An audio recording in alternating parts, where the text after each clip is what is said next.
Hey guys, it's Shayda. In today's tutorial, I'm going to be showing you how to make this cute covered notebook. So what I've done here is I've taken a piece of plain linen and I've patterned it, or I've created the pattern myself with the help of printmaking and stamp carving supplies.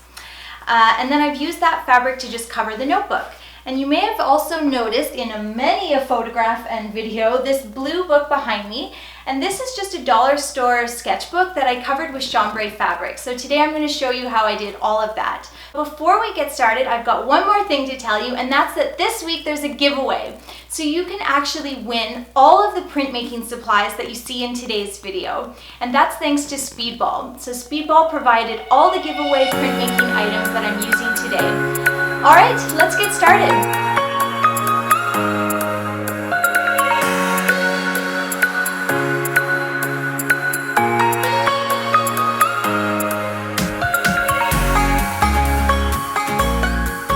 Start with our supplies / prizes.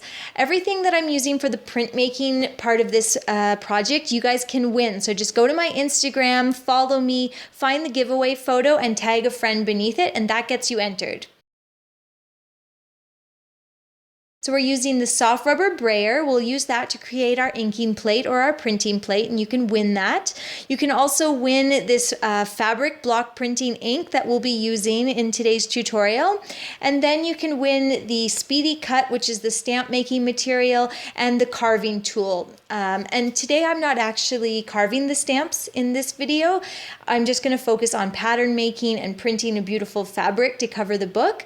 But if you need more info about that, I'm going to link a whole bunch of my other stamp making and printmaking tutorials, and that'll be in the description below this video. Okay, and then in addition, we're also going to need a book, and I just picked up this cute little journal at the dollar store. I think it was $3. I was just looking for something that had no spiral and that had a hard cover. So those are sort of your two key components, and then mine had an elastic on it, but I'm just going to be cutting that off. And you'll also need some lightweight plain fabric. I have a beautiful piece of linen that I picked up at IKEA. IKEA is selling fabrics now and they're at an excellent price. And then you'll need some stamps. And as I said, I carved mine out of this Speedy Carve, which is a Speedball stamp making material. And I sort of went for a woodsy forest theme for spring, and I cut out a whole bunch of different stamps. I have a mushroom and an acorn and some leaves, and you could cut out sort of any stamps that you want to create your pattern. And then finally, you'll need a piece of glass for your printing plate or your inking plate. And for this, you can just grab a picture frame at the dollar store and take the glass out, and that's what you can use for that. So that's everything you'll need for the first portion of the craft, which is creating the fabric, and then we'll talk about covering the book a little later in the video. Okay, so I'm going to jump right into the first portion of the craft, which is patterning our fabric or printing the pattern on our fabric. I'm going to be using that block printing fabric ink, and I'm going to do a sort of woodsy forest design, but I still want to keep it somewhat sophisticated, so I'm going to do it in a navy blue. So I've got my blue, and I'm going to mix it with a little bit of black. And I'll lay those two inks onto my inking plate here. And when you're preparing an inking plate, less is really more when it comes to that printing ink. The last thing you want is to create this thick, wet layer of ink, because that will result in sort of sloppy, messy prints. So start small. Whoops, I've got too much black there actually. I'm gonna have to get rid of some of that.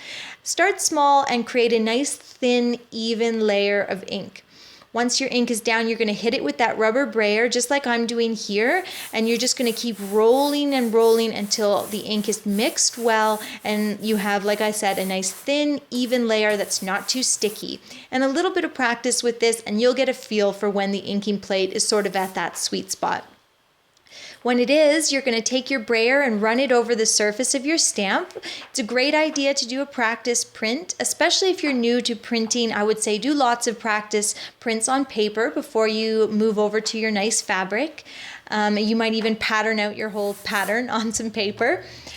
So here I'm about to print my stamp on the linen. I'm just inking it, and then I'm going to flip it over gently and just gently press it into the linen. Add a little bit of pressure, just making sure it doesn't move or wiggle, which it isn't prone to doing, especially on a rougher fabric like linen.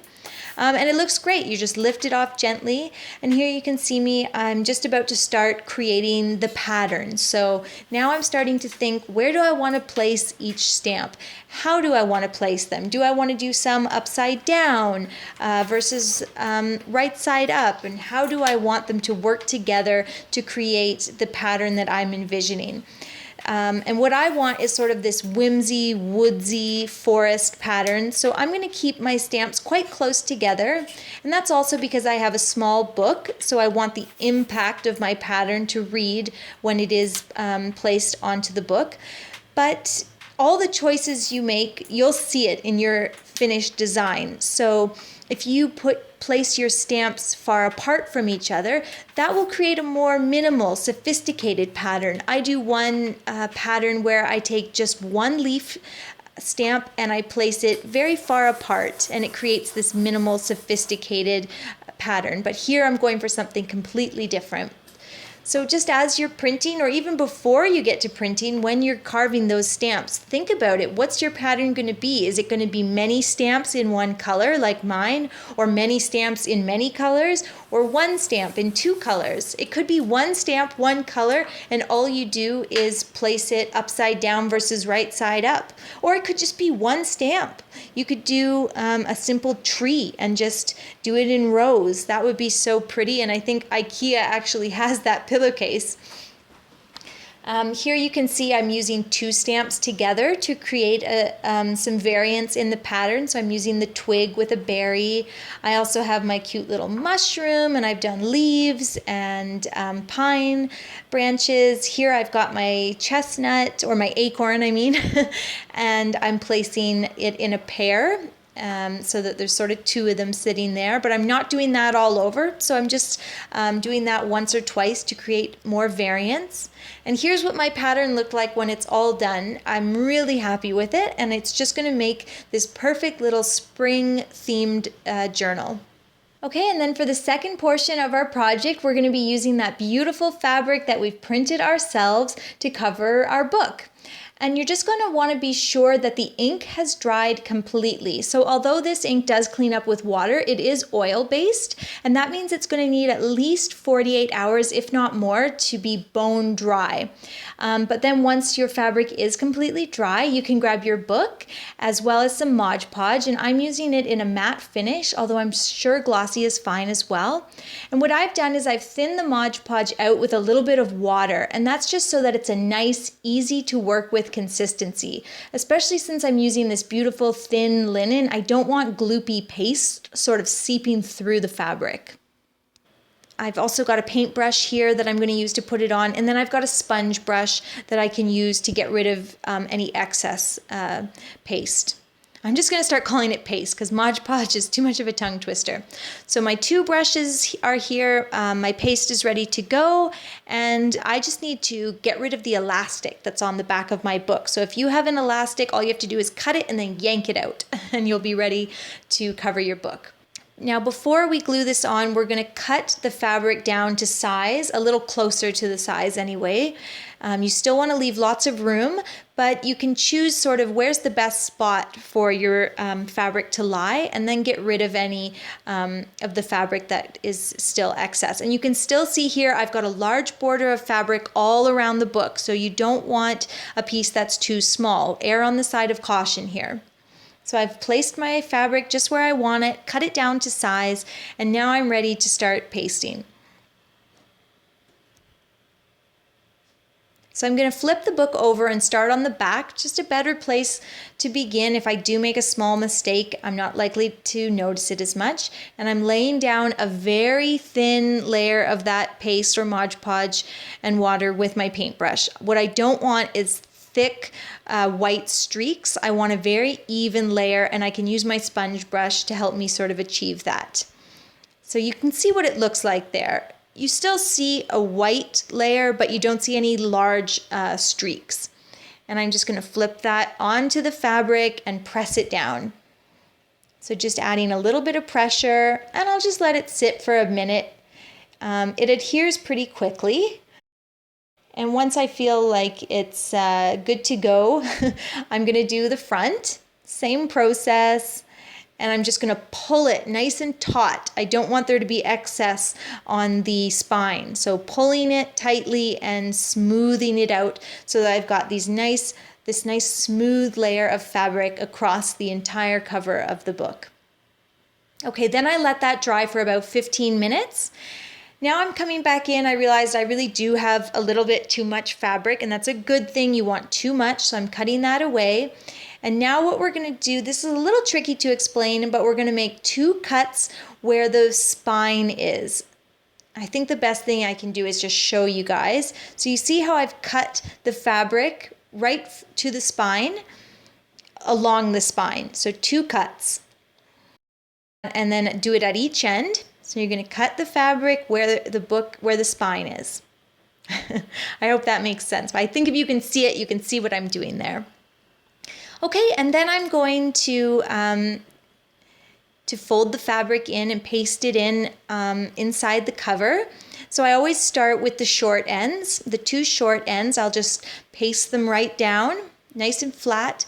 And then once they're adhered, which takes only a minute or 2 for them to be mostly adhered, especially if you're working with a thin fabric, then I'm going to fold those corners in like you're folding or like you're wrapping a present, and I'm going to glue down that long edge.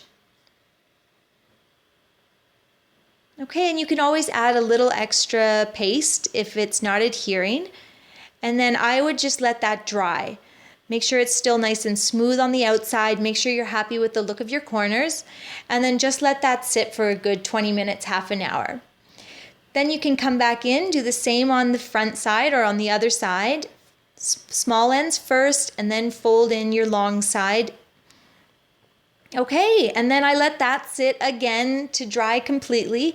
And at this point, the book is looking pretty good. Now you will see the Mod Podge has come through on the inside here, but we're going to cover that up later. So don't worry about using a thin layer of Mod Podge on the inside. You're going to need quite a lot to make it stick.